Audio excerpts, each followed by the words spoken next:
Hey there, friends! Do you like bubblegum? Well, meet Timmy. He loves bubblegum. Timmy chews bubblegum all day long. He chews it at breakfast, he chews it at lunch, he even chews it while brushing his teeth. Don't try that at home, kids. Timmy's favourite thing to do is blow bubbles. Big bubbles, small bubbles, round bubbles, square bubbles. He practices every day. He's a bubblegum champion. Timmy likes the sound of that. One day, Timmy had a great idea. He wanted to blow the biggest bubble ever. He saved up all his allowance.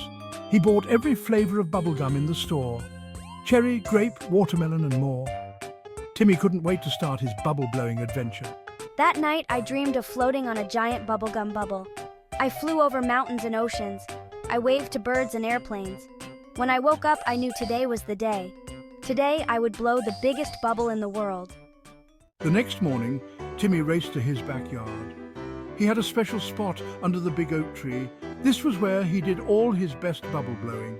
The grass was soft and green. The sun was warm and bright. It was a perfect day for an adventure. I opened my backpack. I pulled out all my bubblegum. There were so many colors. Pink, blue, green, and purple.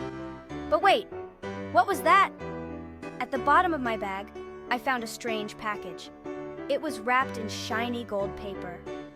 I didn't remember buying it. He carefully opened the package. Inside was a single piece of bubblegum. It sparkled like a diamond. Timmy had never seen bubblegum like this before. It smelled like strawberries and sunshine. He wondered where it came from. Maybe it was magic bubblegum. My heart raced with excitement. I knew this was no ordinary gum. I popped it into my mouth and started to chew. It tasted like birthday cake and rainbows. I took a deep breath. I puffed out my cheeks. I was ready to blow the biggest bubble of my life. Timmy blew and blew. The bubble grew bigger and bigger. It was as big as a beach ball. Then it was as big as a car. Soon it was as big as a house. Timmy's feet started to lift off the ground. He was floating. He held on tight to the giant bubble. Up, up, up he went. Past the treetops, past the birds, past the clouds. I laughed with joy. I was flying. The world below looked like a toy town. I could see my house, my school, and the park. Everything looked so small. The wind carried Timmy higher and higher. He saw fluffy white clouds all around him. They looked so soft and puffy. Timmy wondered what it would be like to touch one. As if by magic, his bubble floated right towards the biggest, fluffiest cloud. Timmy reached out his hand. The cloud felt like cotton candy. He giggled as it tickled his fingers. Suddenly, I heard a sound. It was like tiny bells laughing. I looked around. Where was that coming from? I was about to find out. The fluffy cloud started to move. Two big eyes opened up, then a smile appeared. The cloud was alive. Hello there, I'm a Fluffkin. Welcome to our sky home. Timmy was amazed. He had never met a talking cloud before. More Fluffkins appeared. They were all shapes and sizes. Some were round and puffy. Others were long and wispy. They had big friendly smiles and twinkling eyes. The Fluffkins danced around Timmy's bubble. They sang songs that sounded like wind chimes. We love visitors. Do you want to play with us? Timmy nodded excitedly. He had never had cloud friends before. The Fluffkins cheered and clapped. Little sparks of lightning danced between them. It was like the most amazing fireworks show ever. Timmy's bubble gently landed on a big flat cloud. It felt springy under his feet. The Fluffkins gathered around him. They were eager to show him all the fun things to do in their sky world. Timmy couldn't believe his luck.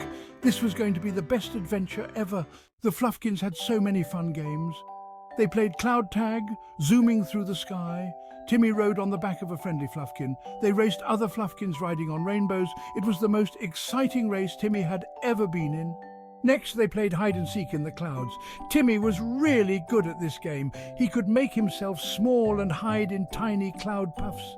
The Fluffkins were surprised at how well he could hide. They said he was an honorary Fluffkin. After that, they had a cloud-shaping contest. The Fluffkins could change their shapes into anything.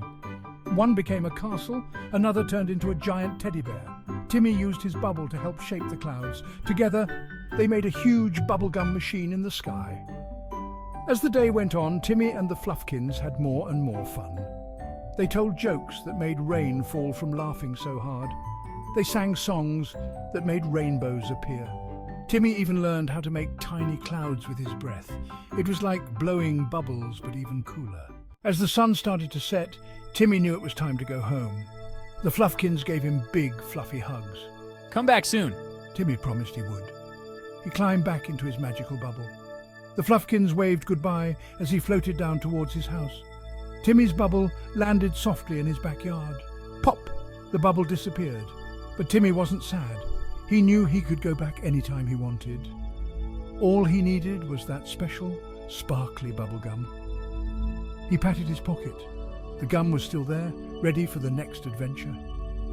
Timmy ran inside. His mum was just setting the table for dinner. Did you have fun playing outside? You wouldn't believe it if I told you.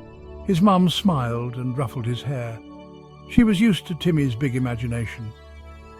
That night, as Timmy lay in bed, he thought about his amazing day. He couldn't wait to visit the Fluffkins again. Maybe next time he'd bring his little sister along. As he drifted off to sleep, he dreamed of clouds and bubbles and laughter, and he knew that tomorrow could bring a whole new adventure in the sky.